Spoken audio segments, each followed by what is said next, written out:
disruptors of Spanish football this campaign.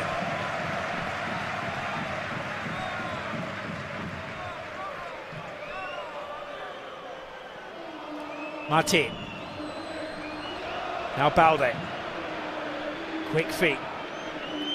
Has to go sideways to go forwards through De Jong.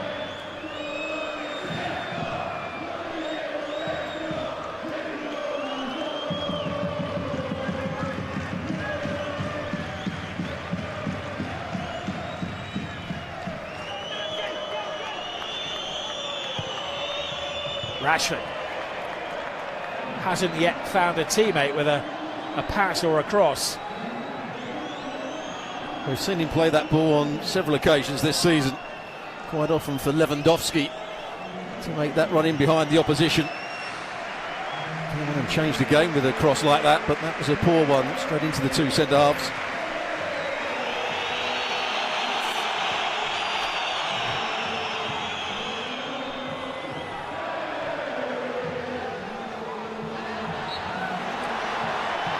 Heavy challenge on Rashford by El Hilali. He's one yellow card away from a suspension at the moment.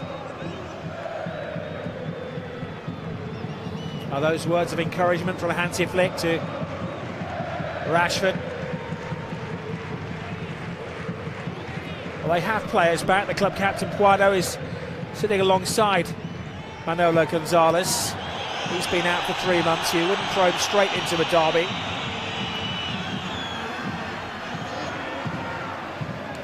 Koundé. Rafinha.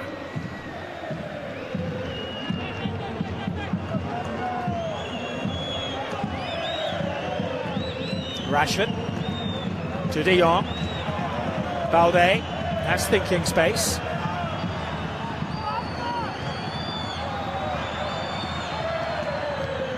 Gets past Tyrese Dolan, headed away by Calero. Exposito just hoists it forward, but coolly teased back by Kubasi.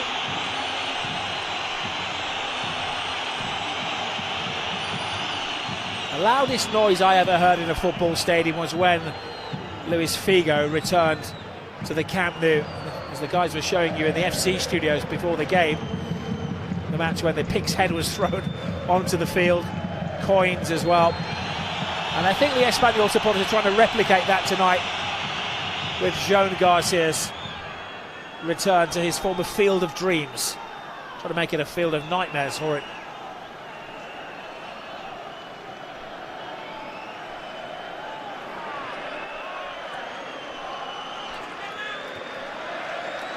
Koundé to the Minimal.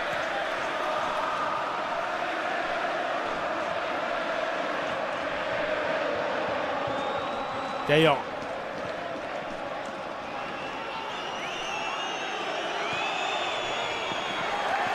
Outside of her pass, but an easy take for Dimitrovic. Yeah, just swap positions there. With Rafinha, he went inside, Rafinha went wide, and he was trying to use the outside of his left boot just to bend it in between the goalkeeper and the defender for Fernan Torres.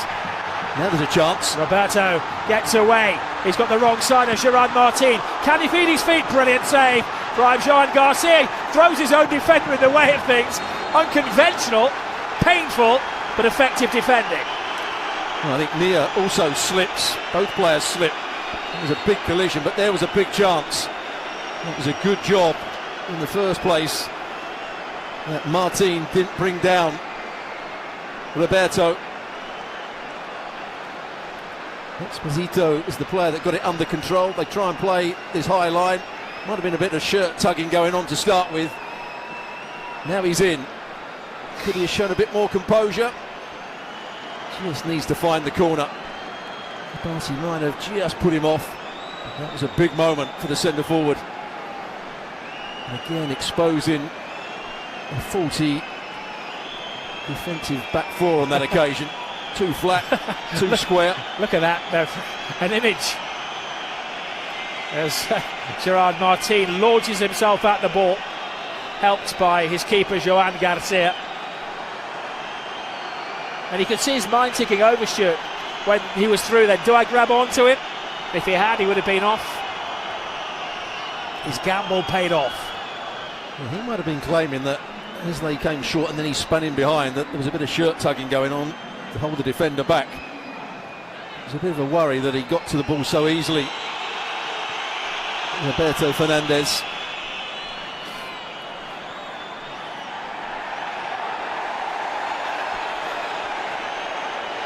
Well, not too happy. Martin came onto the field and immediately got the ball.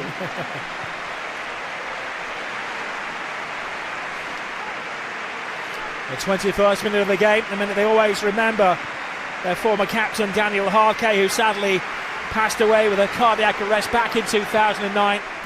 Always a tradition at this club.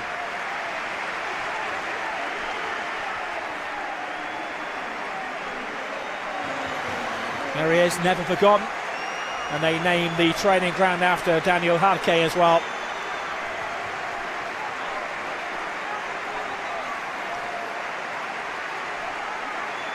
A wonderful sporting and emotional moment.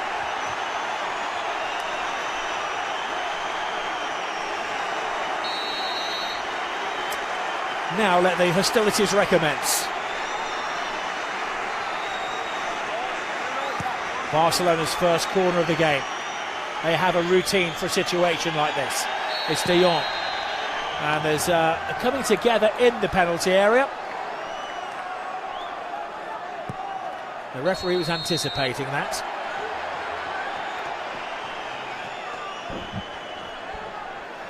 Fernan Torres, who he actually penalised. Here's the save from Joan Garcia, an easy one really. Started to go the other way and just got his body. Then, as you said, he pushes Martin into the challenge. Ended up being a good push as well. He made the block, Martin. We can only laugh now because he came away from it unscathed.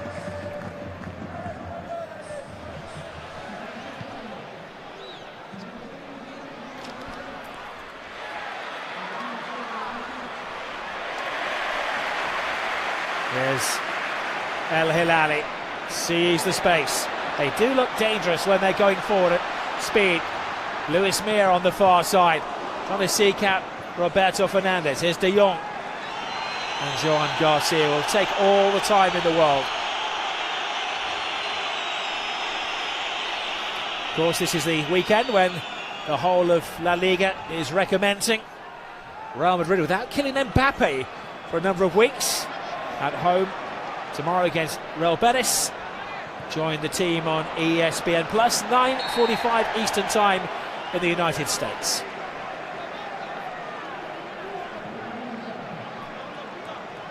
I think a massive game for Real Madrid, and Xavi Alonso certainly weren't at their best in the first half of the season. If it goes according to plan for Barcelona tonight, it'll be a 7-point gap for Xabi Alonso and his players to try to close tomorrow night against El Betis. There's De Jong to Koundé. Lamine Yamal. The player that's getting frustrated for Barcelona is Rafinha. Hasn't really had that many touches of the ball playing in the number 10 role. He's drifted out to the right, he's come to the left on a couple of occasions and pushed Rashford in field. And big things are anticipated in the next couple of years.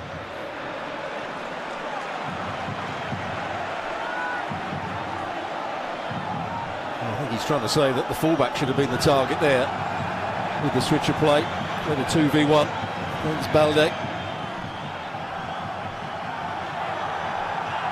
So they are willing to press the ball high up the field on occasions. That's what's been good about Espanyol. They haven't just sat back in their own half. When they think they can press the ball, they've done so. Look how many players they've